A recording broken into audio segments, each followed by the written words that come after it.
Hello, my geometry students. We are starting a new unit and we're going to do a little something different.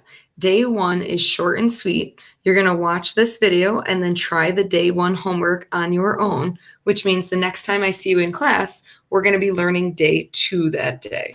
So when you look in your notes packet here, all day one is covering is some circle vocabulary. And then Monday when we return, we will be looking at the central and inscribed angles together. So the first thing, talking about circles. This is our new unit. So a circle in itself is the set of all blank that are the same blank from the center point. So it should be the set of all points that are the same distance from the center point. All right, so that's a definition of a circle here.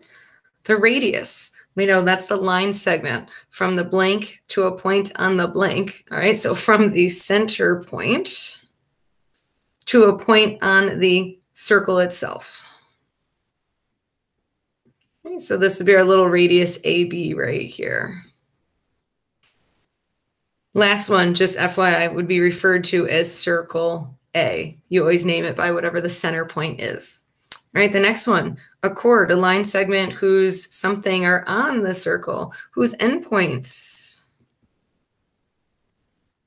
And so here, this would be chord CD with the little bar over the top of it.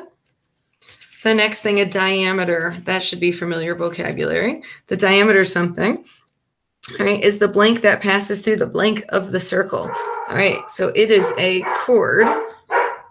Ooh, sorry, that's Teddy. That passes through the center of the circle. All right, my neighbor was at the door, hence the barking. All right, moving on. The next one, secant line. It's a line that intersects the circle. Take a look over here at two different points. So at two different points. Or you can say the circle twice. So this would be secant line GH, and you'd clarify it's a line by putting the arrows. As for the last one, that would have just been plain old diameter EF there. All right, tangent line and then the point of tangency. So first of all, tangent line is a line that touches the circle once. And so you can see it skimming along the edge here. And then point I, that would be the point of tangency where the tangent line actually touches. So the tangent line would be IJ itself, and then point I would be the point of tangency. All right, we got two last little details here. An arc, it is a piece of the outside of the circle, or you might want to say like the perimeter of the circle. Hence the little outside notation here.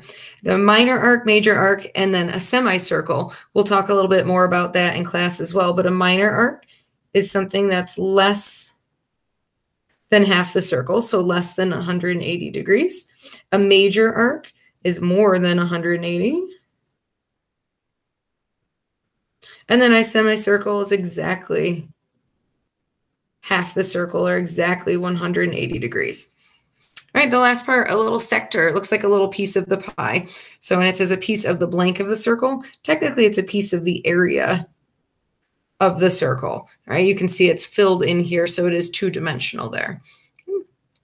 And so as for these last little things, the minor arc, we could use, let's put another letter here. Oh, that K is supposed to be that up there. So minor arc, KL, and you put a little arc over the top. Major arc, you could show going from M, L to K to kind of show you which direction it goes. And then a semicircle.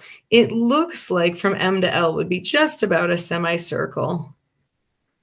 And you'd have to know for certain that it goes through the center point, like ML would be a diameter there. All right. And then as for the last one, then you would actually just call this a sector.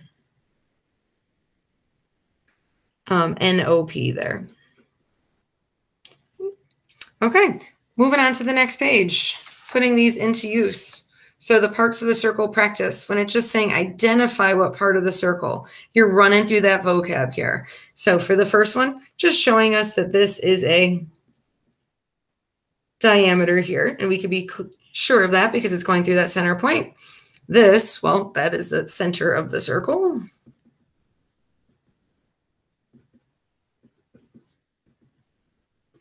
For number 3, shaded in, so we're talking about a sector.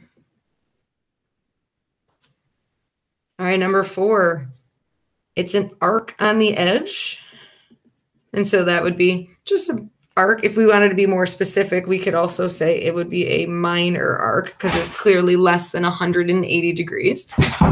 For number 5, we've got a line that intersects in 2 different spots. That is a secant line.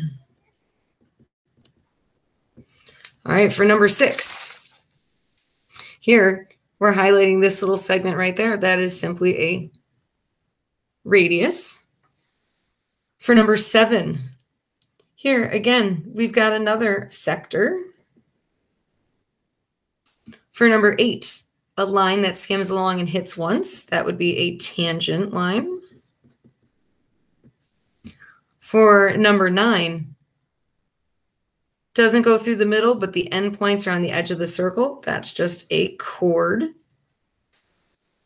And then the last 3, this one's specifying this point right here. That's called the point of tangency. I always like that when it sounds smart. Point of tangency. All right, for number 11, a line that extends beyond. That's another secant line. So we've got a couple repeats in here.